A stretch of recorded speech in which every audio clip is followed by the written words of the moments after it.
Welcome to the Less Doing podcast, where you will learn how to start living more by doing less. Let me help you optimize, automate, and outsource your entire life so you can focus on doing the things you love.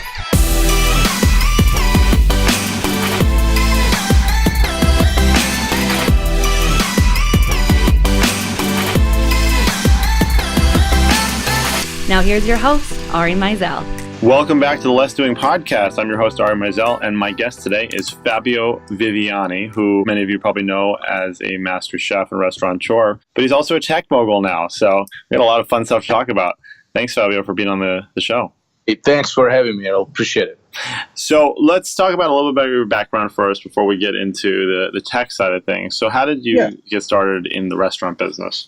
Well, I got kind of stuck in it. I grew up in a family with no means, very little money. So I needed to help the family balance, to be on the positive side. So when I was 11 years old, I got myself a nighttime job from midnight to 7 in the morning. I was baking. I was a baker. Did that for about 5 years maybe. Every night, 7 days a week. I was only off for a couple of days a year when the pastry shop was closed.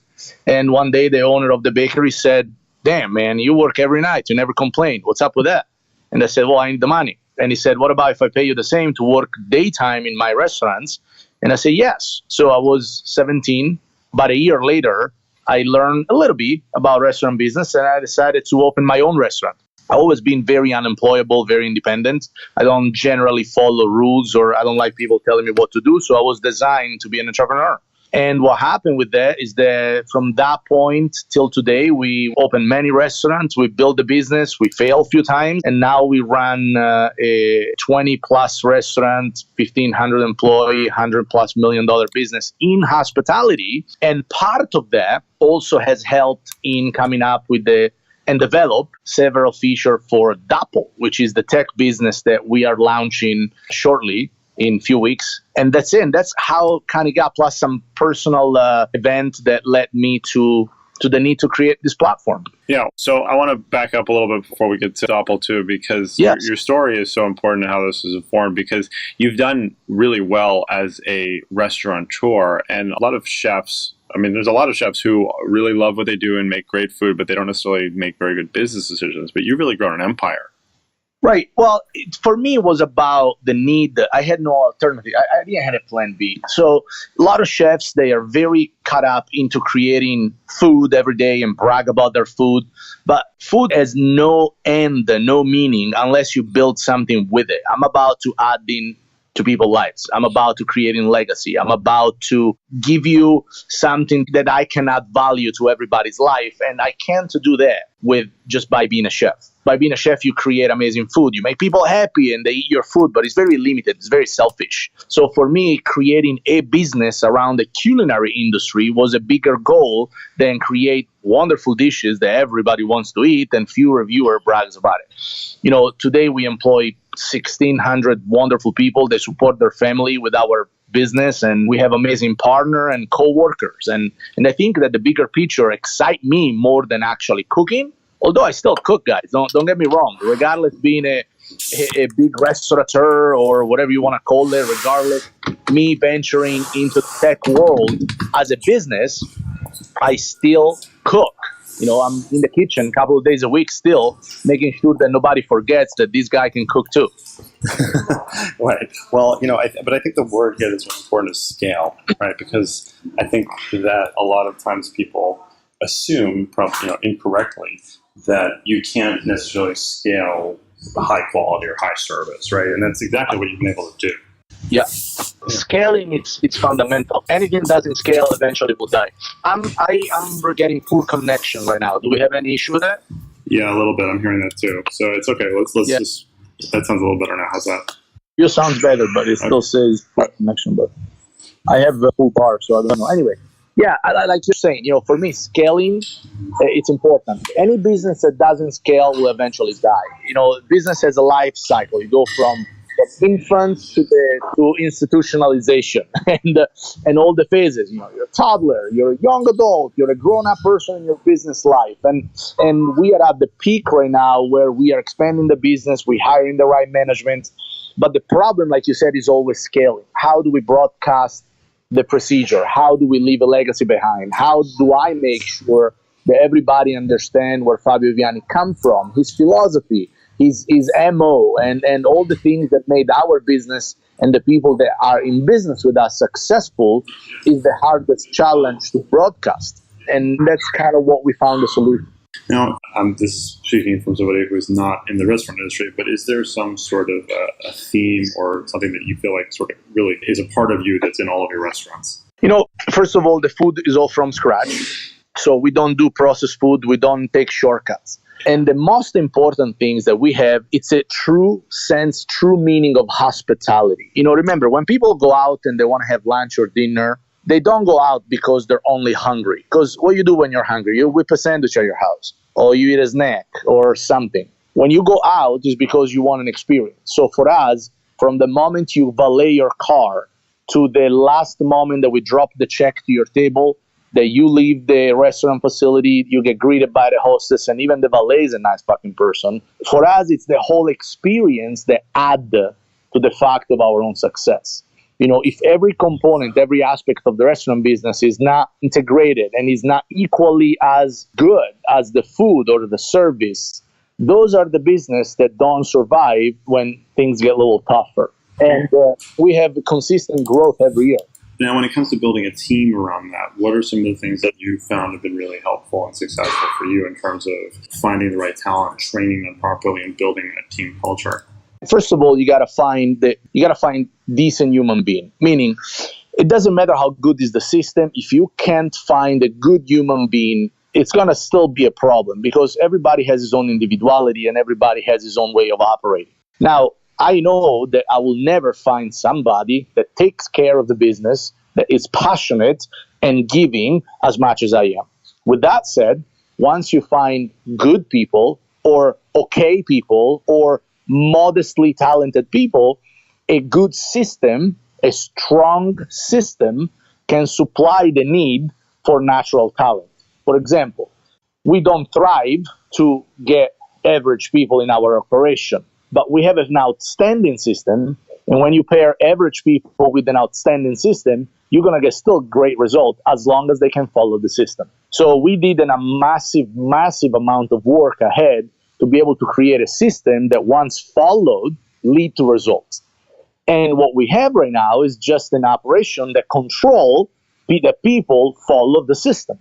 The system works. The system is bulletproof, stupid-proof, idiot-proof. The challenge is to make sure that everybody follows it. And that's what we policing in our place. We got to make sure that everybody follow the system. If you follow the system, you get the result.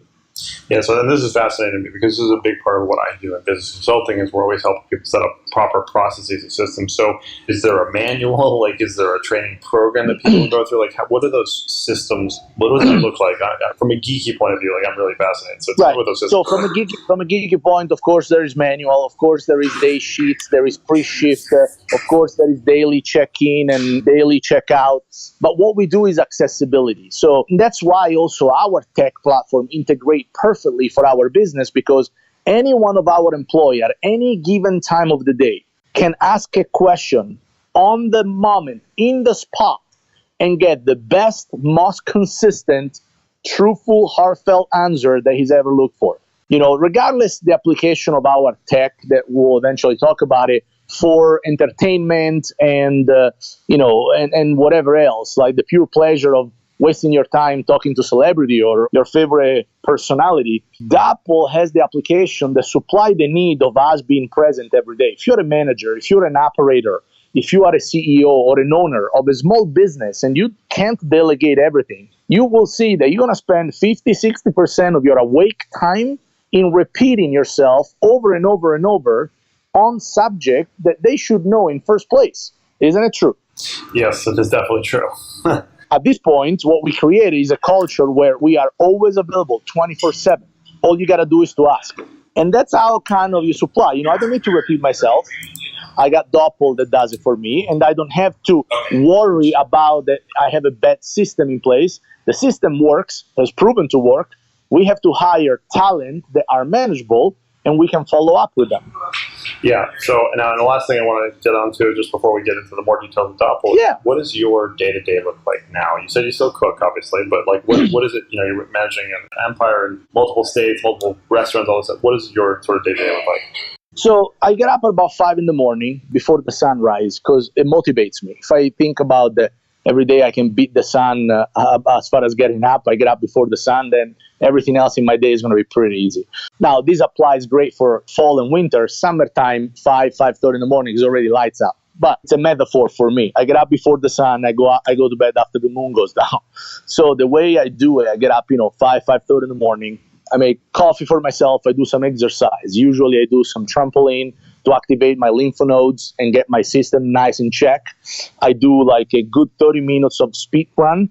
So I get my blood flow, and now I'm charged for the rest of the day. Then I take about 10, 15 minutes to do my appreciation and it's called an incantation. So what I do, I repeat in my head every day by meditating and by telling myself that everything is going to be fucking good and we're going to kill this. I pinpoint my 3 main objectives for the goal. That align my emotion with my action. Now, what about 6:45, 7? I take a quick shower. I wake up my wife and my kid. I have a 2-year-old boy that gets up about 7:15 every morning. We have breakfast together for about an hour, play with him for a little bit so my wife can get ready. And then I go to the office. She does her things. Babysitter come in, takes care of the baby for a few hours. And then depends. Some day I travel. Some days is mostly meetings. Some days is office time. But every day, about halfway through the day, like 2 p.m., usually after I had a little lunch, I take about 30, 45 minutes and I read something. I read something meaningful. I do it every day.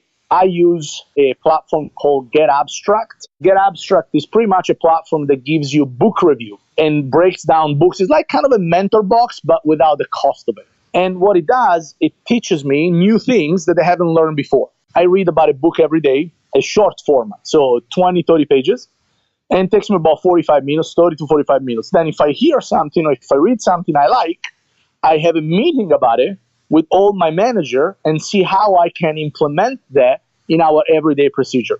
After that, it's the rest of the day, between 2:30, 3 until about 7 p.m. It's about phone calls and consolidating. So result, figured out things for the next day, check with everybody, check some email, and give some direction. Then I go home. If I don't travel, when I travel, it's all the bets are off because I travel for reasons. So sometimes I'm opening a restaurant or sometimes I'm out of town doing some shows on TV or whatever. So that doesn't apply, but that's usually my everyday. Then around 7:30, I'm home. I have dinner with my wife, kid, put my kid to bed, hang out with the wife for about an hour, hour and a half, drink a glass of wine, watch a movie, whatever. Then she goes to bed about 10, and then I usually spend another hour, hour and a half in the office, in my home. I have a home office. And at that time, when both of them are sleeping and there is no need for daddy to be there anymore, I take care of about an hour, hour and a half of business, which what I usually do, I plan the next day move based on the changes that occur during the day. So that's pretty standard for me. That's very cool. It sounds like a very nice day, actually, to be honest. So let's talk about how Doppel came about. All right, so 2 things. All right, Doppel is the short tag for doppelganger. Your stunt double. You always hear the actors have their doppelgangers. They have their stunt double. Doppel is nothing else but a platform that is in a form of an app that allows anyone to be available 24/7 for all their audience and answer any question without ever repeating themselves twice. So the principle of Doppel was pretty much born out of the need for me to connect with 1,500 employees daily. I have 700,000 people follow me on social media. And on average day, I get asked 20, 30, 40 questions. Now, really, regardless if you are a celebrity on TV, a school teacher, a fitness advocate, a personal trainer, a dentist, a doctor, an entrepreneur, or you're a consultant, your life is based on interaction. And most of the time, the interaction is passive because you're on Facebook, you're on social media, you are on your email. It's only limited by the amount of time that you can give to it.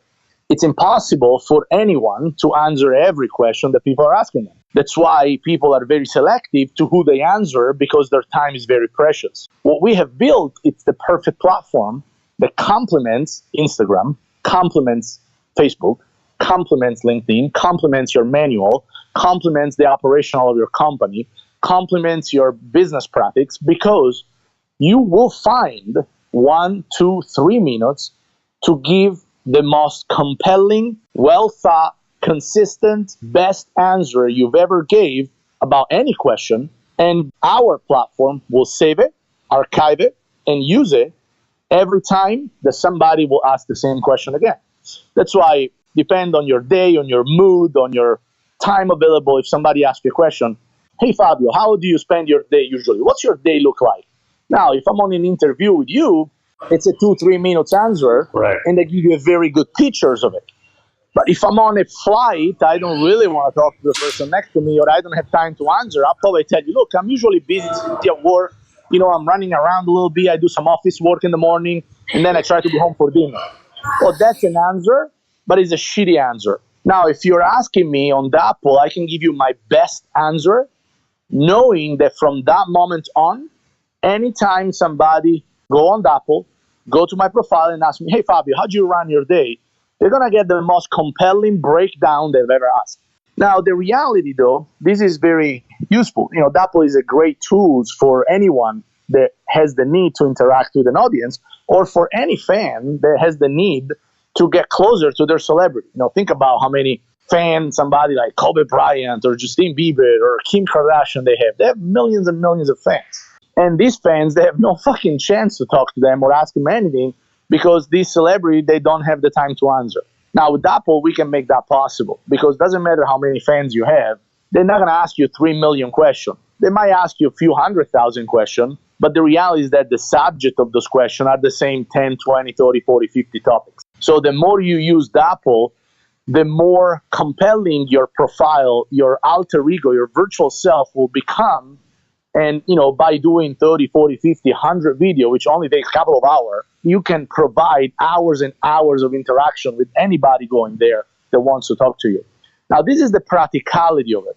The real reason why I'm excited about Dapple is because when I was 20 years old, I lost my brother best friend. And I have no memories of him, because the reality is that it was 1998. There is no Instagram, there is no Facebook, there is no YouTube, there is nothing.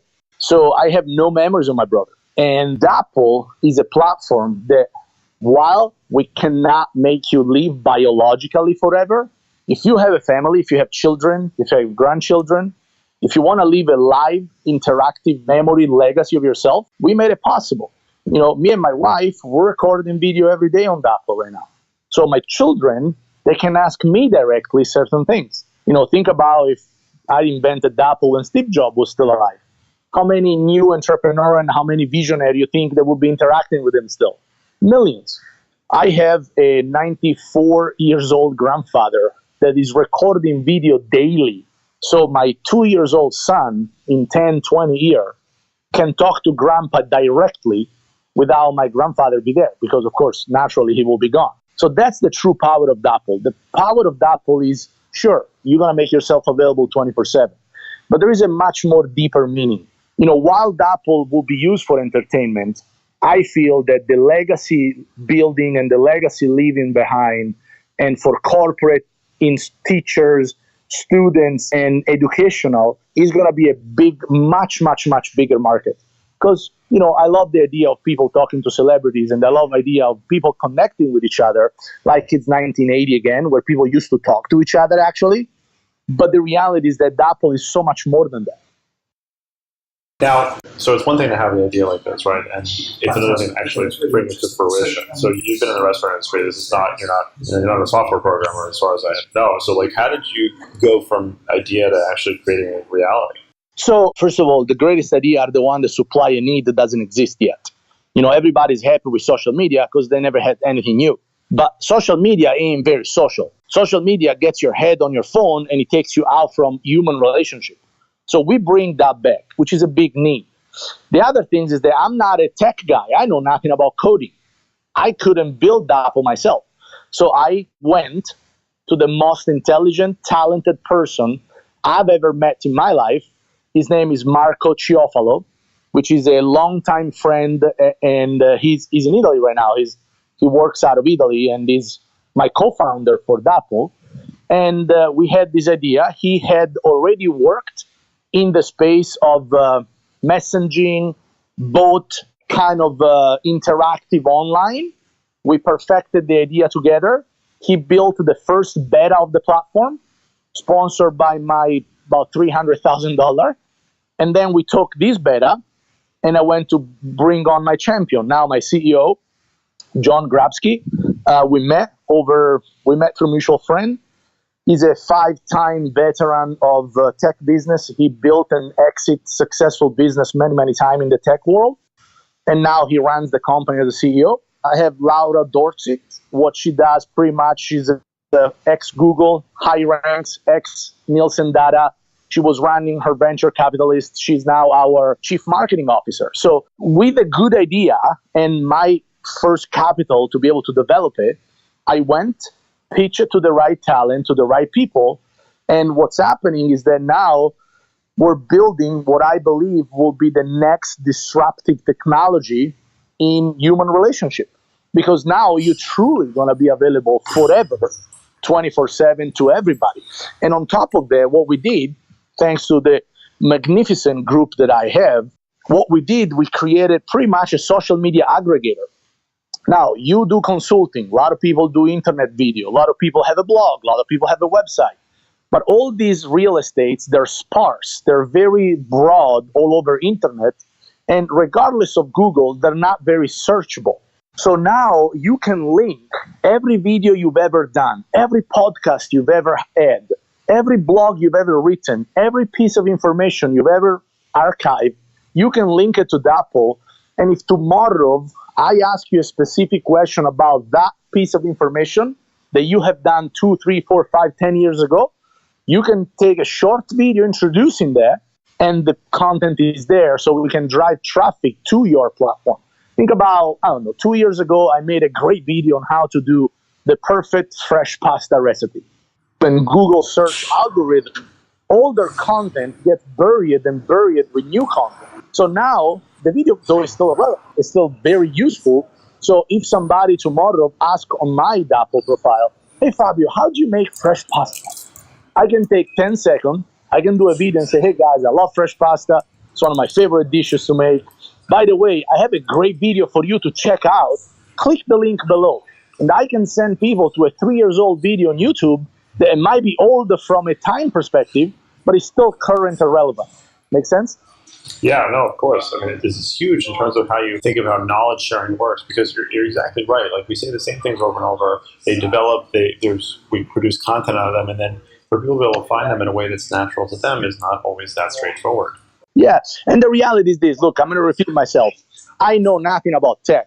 My role in the company, besides being, the founder and one of the major shareholders, I'm the chief strategy officer. So I create connection with influencer and expert. I'm the front man as a face of the company to make sure that this platform gets in front of everybody. But completely honest, if it wasn't for John Grabsky and Laura and my team right now, we couldn't have what we have right now, because they are the smart and intelligent people that technically built this. We are just the founder with the original idea behind, the passion to pull forward, the initial capital, as well as the connection to make sure that this gets broadcasted everywhere. But the real talent are the people working behind the scene every day, the John, the Laura, the other folks that we have in our IT department. Those are the magicians. Those are the ones that I will make sure I got to give credit to, because I had a great fucking idea. But as you know, idea and money not always go anywhere. Yes, absolutely. So I've already been playing with the app. I'm very, very excited about the possibilities that it's going to open up for people. And when this releases, people should be able to find it in the App Store. So yeah, it's actually, they're going to be able to get it for free from the App Store. And it's free for a good part. There are some paid features, but you can use it for free in most cases. Yeah, and so we'll have links to all that in the show notes. But so the last question that I would like to ask in these interviews is, what are your top 3 pieces of advice for people to be more effective? And you can interpret that however you like. Well, first and foremost, you gotta work, you gotta live your life working by priority, not urgency. In life, people tend to react, not anticipate. I anticipate, I don't react. The moment you're forced to react, you're already too late in the game. It's like when you're playing in the stock market or cryptocurrency. If you're reading what's hot in the news, it's already too late to buy it. Same things in entrepreneurship and in life. If you're driven by a to-do list or if you're driven by urgency and emergency, you're fucked. You gotta be driven by priority.